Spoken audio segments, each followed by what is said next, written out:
What's going on, people? So first off, before I go getting into the box and all that, so StreamYard has this thing where you can do these streams in like the vertical and like the horizontal layout now. So I'm gonna try that, I guess, and see how that works out. I mean, I really won't know unless somebody tells me that this is not working or whatever, because I'm only watching like the horizontal one because that's how I watch stuff. You know what I'm saying? But I figure if it's an option, maybe people care, and since I don't have to do anything extra other than click like a different drop down, why not do it? And we'll just see if people care or not, right? Anyway, so let me know how that plays out. So this right here, got a box in from Asics today, right? One of two. The other one will be here around the first, I guess, because those shoes don't come out to the first. So let's go ahead and get on into this, right? And obviously, I try to keep the titles relevant as far as like what's going on so you don't have to guess. So you already know what we're getting into. This is going to be the asics GT 2014 Gore-Tex, right? So that's what the GTX is. Yeah, they're up to 14 on these, so they must be working out pretty all right. So real quick backstory as far as like why I picked these up. Also, I will say, given that these were shipped in a bag, and I have a very firm dislike for Asics doing that. They actually arrived in pretty decent shape, so I'm kind of surprised about that. But anyway, so quick little backstory, right? I've said it before and done a whole video about it, like multiple videos about it. The Kano, right? That's like my favorite shoe, period. Running shoe, walking shoe, whatever you want to say. Like, if there's, if I could only have one shoe for the rest of my life, it would likely be the Kano because it covers all the ground, all the bases, everything I want to do, I can do it in that, right? Plain and simple. This is kind of like going to be like a similar offering, is because it's like a stability shoe and whatnot. It's a little bit lighter and stuff, so there is that. But otherwise, I figured okay, like if I liked those, maybe I'll like these. And they also have the Gore-Tex thing, which is kind of handy in some ways as well. So let's see what's going on in here. Then we'll jump into some sort of review. Everything looks to be fine, so let's jump into some sort of review. This right here, like I was just kind of saying, the Asics GT 2014 in the Gore-Tex style, right? The colorway, I don't know, black, and actually that might not even actually be black. It's like a very dark navy blue type of color almost, and some oranges sort of thing, right? Either way, whatever. Down across the bottom, what you have down there, very much like a lot of the other Asics shoes or whatever. Nothing too crazy, nothing different that you haven't really seen before. Not going to knock your socks off or whatever, but it likely is going to work out pretty well. The AHAR, which is always good to have, gives you that extra durability over time, and all that stuff, right? Because you don't want these shoes to run out on you. You know what I'm saying? As far as the inside goes, one little thing that you do have going on in there, you have the 3D guidance system. The Kayanos have a 4D guidance system, which I guess gives you one extra dimension, right? So it also plays into like the whole stability thing, shoes, as far as like keeping you straight and level and all that stuff. I honestly can't really say what the real differences are as far as what you can expect in the real world, but I mean, this is 3 compared to the Kayanos being 4, so they can't be better, right? But it's probably still just fine enough. Anyways, as far as the upper goes, these have that sort of thicker type of feeling, right? Which is kind of expected. For one, because they're a little bit on the cheaper end, right? I honestly don't remember what they cost, but they're definitely cheaper than like the standard Kayanos and such, right? But the other thing being that the material is going to be Gore-Tex, so it's going to feel a little different, anyways, right? Hopefully, these feel fine when I put them on. They seem like they have a decent enough build as far as like not being too narrow or anything, but we'll get into that a little bit. Yeah, so it feels thick. It doesn't feel super stretchy or to the touch or anything like that. So I'll judge the comfort later because right now I'm just like you know sitting here with these in my hands. That doesn't really tell you anything. As far as the rest of everything going, right? Asics logo kind of got like the layered approach. GT 2014, right? And then this big old Gore-Tex thing on the side. I did see a lot of like negativity or whatever in like the Asics comments. So, and it's largely all about that. But people are like, oh, why is that logo so big? Nike, like, they're pretty crazy with their logos. And even they didn't go with one that's like super big. I know these look disgusting, but I have them out for reference. It's the Pegasus 5 Trail Gore-Tex, obviously, right? And then the Brooks, their logos that they went with is just like that small one down there on the tongue. Well, those laces weren't in those the laces are kind of in the way, but down there on the bottom of the tongue, it just says the little Gore-Tex tab. So, anyways, past that though, otherwise everything's pretty much your standard. It looks like a, a tongue that's like not super plush or anything, fairly thin. It's almost like a pillow that you've had for like way too long, you know, because it looks like it's just deflated, honestly. But it should be fine enough. Standard olive laces and whatnot, and otherwise that's pretty much the standard, right? Blacked out on the inside, the asics thing on both. So I'm going to slip these things on real quick and then see how that feels, because actually these have the same thing as the Brooks do, like that bottom piece with the Gore-Tex thing. Invisible fit is what it should say, right? Invisible fit, yeah. So the thing about Gore-Tex shoes, right? Like I was just saying, the upper feels a little thicker and all that stuff, which is kind of expected. Because the other two shoes that I just showed you, and we'll show you again soon here, had that same feeling, and both of those were a small fit, right? I had to go up a half size in the Nike Pegasus Trail 5 Gore-Tex and up a half a size in the Brooks Adrenaline GTS 23 GTX, right? It's a lot of stuff going on in that name. Because for one, like the Nikes, their issue was just kind of like a construction thing that just didn't really help. Whereas the Brooks just felt like it was just small, right? So, you know, I can't really say too much more about that. But these so far, true to size wise, are feeling pretty all right. And one of the things that I do sometimes bring up is like when you wear a shoe and you're sitting down, you can only tell so much, right?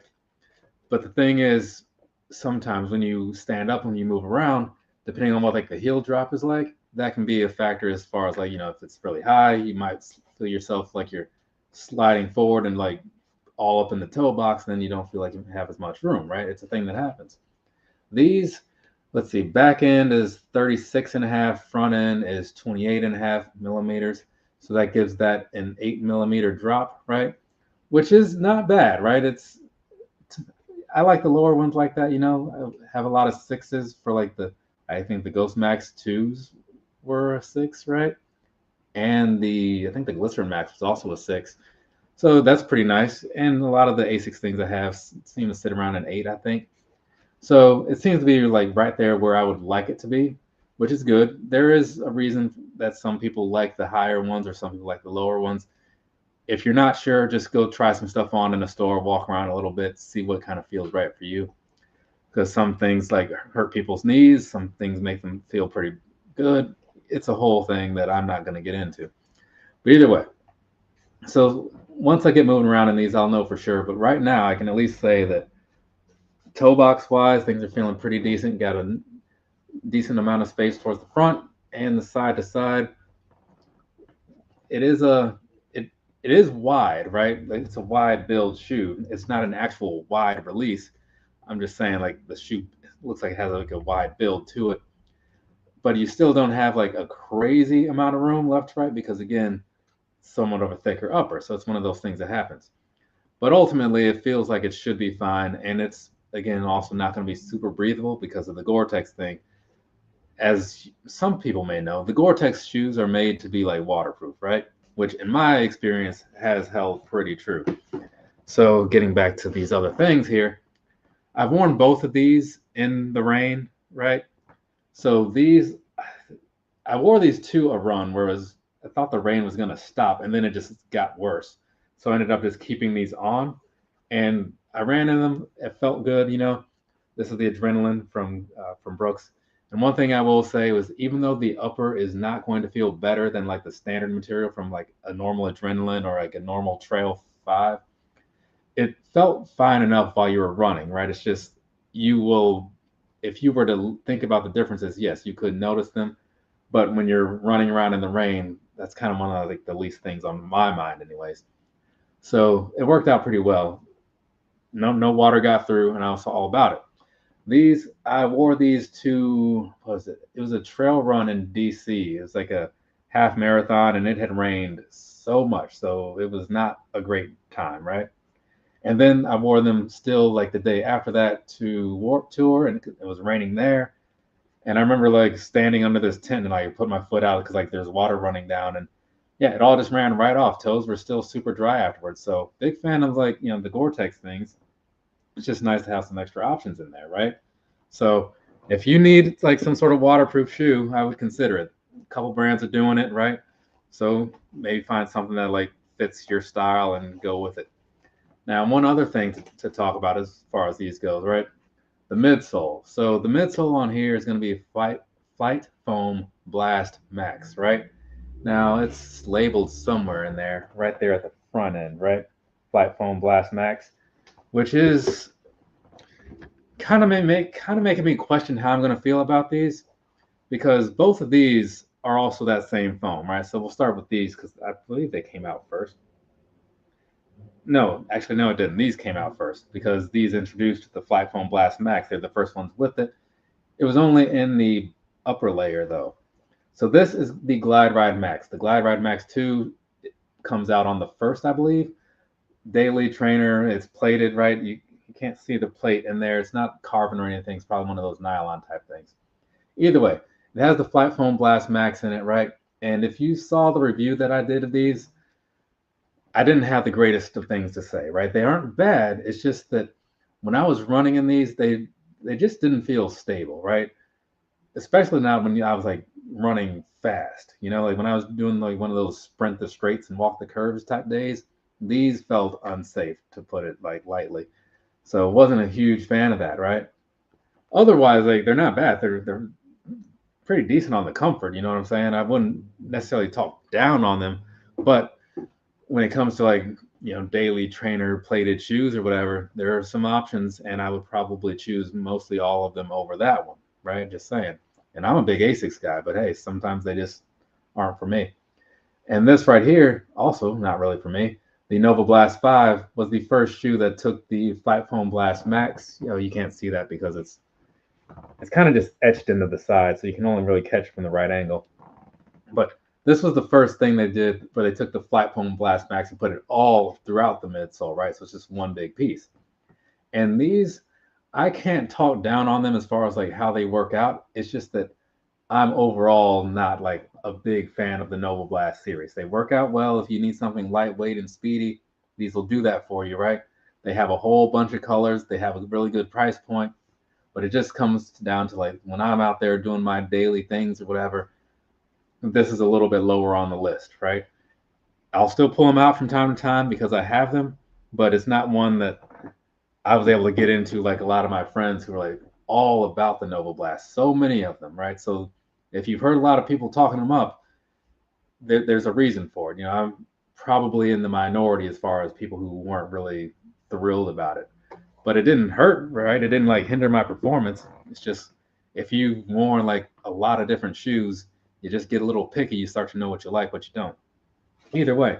So given that this has the same midsole foam as those, and I didn't quite like those a whole lot, it makes me kind of wonder how this will work out. But here's the other side of that, right? When you think about the Kayano and the Nimbus, both of those are using the same foam, and they both have a very different feel. Because the Kayano being a little bit shorter, made for stability, it's going to give you a more stable sort of feel, a little more firm, right? Which is what I'm into. Whereas the Nimbus feels a little squishy, like a little too squishy for me, right? So when I walked around in these in the store, you know, I tried them on at running, etc. I tried on the standard version, and they felt just fine. The Gore-Tex one, the outsole seems to be about the same. All that should change is the upper, which I will add this in real quick. The standard version weighs about 9.5 ounces. The Gore-Tex weighs about 10.5, according to asics math. So 1 extra ounce is what you're losing or gaining by switching to the Gore-Tex. But either way, so when I walked around in these in the store, they felt fine, but you know, walking around in these is not going to be always the best indicator of how they'll feel when I get out to wherever I'm running around in these.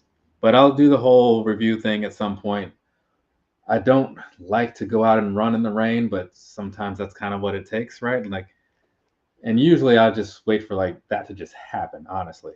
Because the same with these things, like I didn't go out intentionally to run in these in the rain. It's just a thing that happened because just the way the days worked, right? So I've covered all of this stuff here. Like all of these have had reviews, right? And I think they've all had performance follow-ups as well. Pretty sure, because everything I buy and have bought since when did I start this? 2019, yeah, has been reviewed, which is crazy, right? It's a lot of rework in some ways because sometimes the only thing that changes is the color, but I still go do it. Either way, so yeah, these right here, the Gore-Tex GT 2014. Ultimately, I'm feeling like things are going to work out pretty well. Walking around in them felt all right. Wearing them again right now, even with the Gore-Tex upper, still feels all right. So that's kind of like all you can really ask for. But we'll see. Hopefully soon-ish. I have a couple other things ahead of these, which would be the Kipchoge Vaporfly 4 and the Vomero Premium, right? Those two. And I think there's something else. Actually, I missed Day of the Dead. I was supposed to wear those Day of the Dead shoes, so I forgot all about that. But I think those are the only other two that I have, right? Yeah, and then another pair of Mega Blasts will be coming, so it should be easy to like knock out the remaining reviews that I have to do because the backlog is crazy this time. So that's really all I have to say, right? So I'll give like one quick little recap of this thing, and then I'm going to move on. If anybody is actually watching this live right now or whatever, and you have any questions about whatever you have questions about, feel free to type those in the box thing, wherever that may be on your screen, and I'll answer them if it's, something worth answering. Sometimes people just leave some trash comments. It's a thing. I mean, this is the internet we're talking about. A lot of the internet is kind of just some garbage, right? Anyway, so this right here, Asics GT 2014 Gore-Tex. Bought these so that I could have a nice waterproof shoe. I also like that they're built on a stable foundation because it is a stability shoe. That's why you have the guidance system and all that stuff in there. As much as of a fan of the Kayanos as I am, I feel like I would like these just as much with the added bonus of being able to wear them in more conditions. And since they're darker, they won't get so dirty, at least not visibly like these pink ones, because that's a mess. And these I've just kind of honestly been pretty lucky with. So there you go. That's all I have to say. Nothing in the comments. That's kind of what I like to see. From me to you, have a nice rest of your day or rest of your night, whatever it is, wherever you are. I've edited a few videos. I still have, what's left? The Metafuji Trail and the Sonic Blast. All right, those are the last two that I have to edit as far as like running shoes. And then, I have a pair of Taxi 12s to talk about, but I mean, that'll be easy because there's not a lot to say about that. It's a black and white Jordan 12, right? Technology hasn't changed since 96. Makes it easy. All right, so yeah, that's going to be it for me. Thanks to anybody who, showed up, watched any of this for any period of time. There's a lot of better things to do in the world, and you chose to do this. Not sure why, but thank you. Later, people.